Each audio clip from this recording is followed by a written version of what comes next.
Hello, my friend. It means a lot that you're here. If this is your first visit, hit subscribe and share this video. It supports the channel big time. I'd love to know where you're watching from. Let's get started. I was already sitting there when she came in.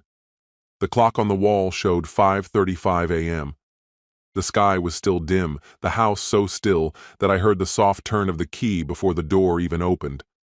I stayed at the kitchen table, hands wrapped around a coffee mug I hadn't touched.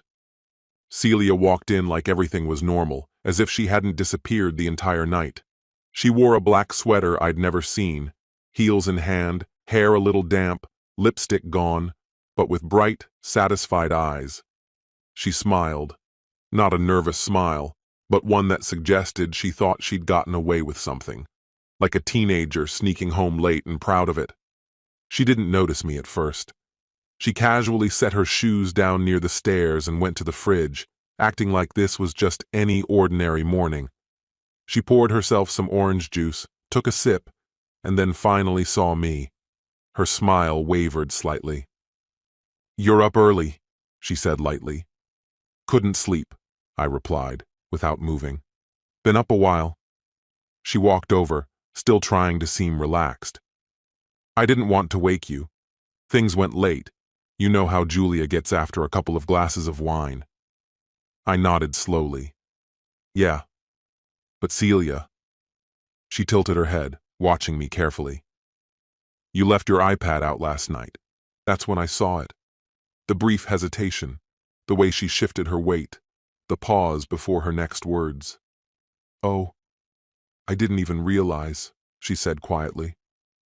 "I did," I told her. "And I read it all." The smile was gone now. She froze there with her glass in hand, staring right at me. She opened her mouth, then hesitated again. "Aaron," she began, her voice thin. I stayed quiet. I wasn't going to help her out of this. She set the glass down gently, like moving too quickly might make things worse. "Look, whatever you saw, I can explain." "Good," I replied calmly, "because I have some questions." Celia gave a forced laugh. "Seriously? Right now?" "Yeah, now is exactly the time," I said.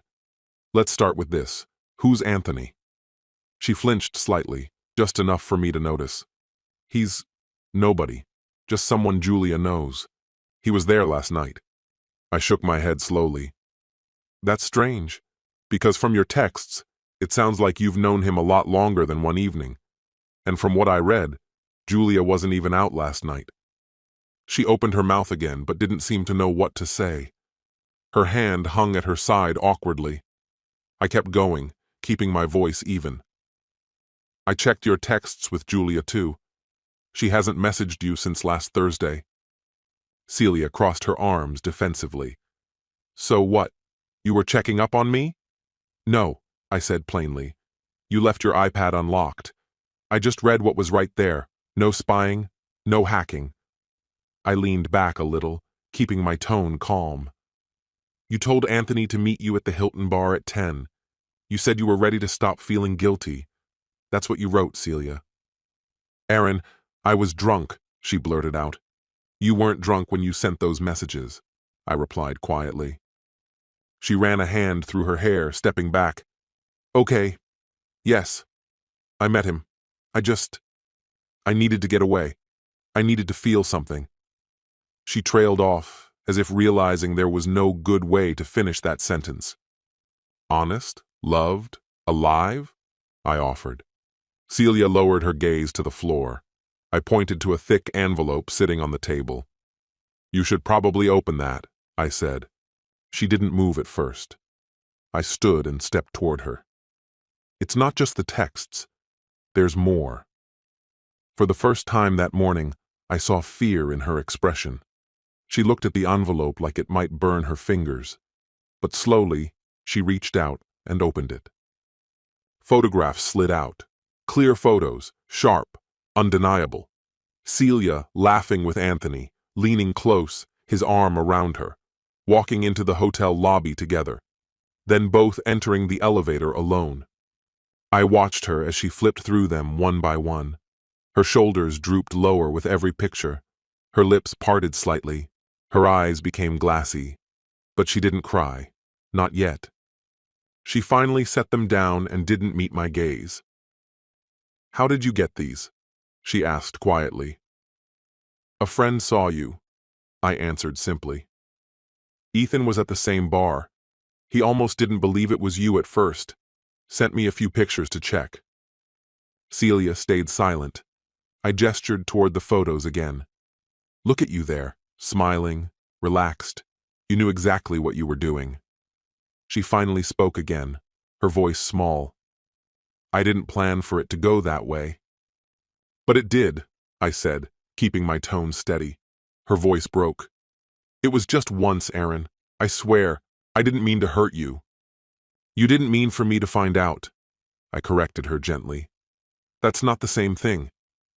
Tears welled in her eyes, but I didn't move. I let the silence stretch out between us, heavier than the envelope had been. She sat down slowly, like her legs couldn't hold her up anymore. Her voice was hollow now. "You really had someone follow me?" "No," I said. "I didn't have to. Ethan just happened to see you. You didn't recognize him, but he recognized you." She clasped her hands together, clearly trying to process what was happening. "So you just waited for me to come back so you could hit me with all this?" she asked. I met her gaze, calm. "No, Celia. I wasn't even supposed to be here tonight." That got her attention. "Remember? I told you I had a work trip out of town yesterday." She nodded slowly. "Well, the meeting was rescheduled. I never actually left. I came back quietly around 11. You were already out." Celia blinked, confused. "So, you stayed here all night?" I nodded. "I read your messages, spoke to Ethan, made some calls, printed what I needed, and then I waited." She shook her head, disbelief in her eyes. "You planned all of this?" I allowed a small smile. "Number, you did. I just paid attention." She stood up, maybe trying to take back some control of the moment. "I didn't want this to happen," she said. "I wasn't thinking clearly. We've been distant. You've been so wrapped up in work." I raised my hand, stopping her. "Don't spin this, Celia. Don't act like this is about me. I wasn't the one flirting behind your back. I didn't sneak out late, dressed for someone else. I didn't lie about where I was and who I was with." She lowered her gaze. "This wasn't some accident," I continued. "You told Anthony in your texts that you were tired of pretending. You said it felt good to finally stop lying." Celia opened her mouth as if to speak, but closed it again. "You stopped pretending," I said gently, "and now I've caught up to you." In that instant, she understood. Not just that she'd been found out, but that I wasn't even mad anymore. I was done. And that realization unsettled her most. Her eyes followed me as I walked back to the table. I opened the drawer, pulling out a thicker envelope, and set it down next to the photos. Her voice wavered. "What's that?" "Divorce papers," I replied. "I filled them out last night. Just need your signature." Celia froze, looking like she'd been struck. After a long pause, she finally spoke. "You're really ending this?" I shook my head. "Celia, you ended this last night. I'm just acknowledging it." Her lips trembled. "You didn't even give me a chance to fix this," she whispered. "You didn't come home ready to fix anything," I said, keeping my tone steady. "You came home smiling." She sat down again, carefully this time, like she no longer trusted the ground beneath her. Her fingers hovered over the envelope but didn't touch it. "I made a mistake," she said softly. I let out a slow breath. "Number, you made several choices. Mistakes are accidents. What you did required intention, planning, secrecy." Her voice grew quieter. "So, that's it? You're just walking away?" I looked at her directly. "Celia, I stayed longer than I should have. I spent months watching you grow distant, waiting and hoping things might turn around. But the truth is, you weren't lost. You were searching, and you found him." Tears began to streak down her cheeks, but I stayed where I was. "This isn't about revenge," I explained. "It's about clarity, about what it feels like to sit awake at 5 in the morning while your wife sneaks home from another man's bed, smiling like she got away with it." She tried to respond, but I raised a hand. "There's nothing you can say now that changes what's on that table," I said. Her hands trembled, but I didn't push her. I'd already made peace with what came next. She didn't sign right away. She just sat there, divorce papers on her lap, red-eyed, mascara streaking, hands shaking. Every so often she glanced at me, as though hoping I'd say something, anything, to give her a way back. But I stayed still. At last she said, "I still love you." I nodded gently. "Maybe, but not enough to stay faithful."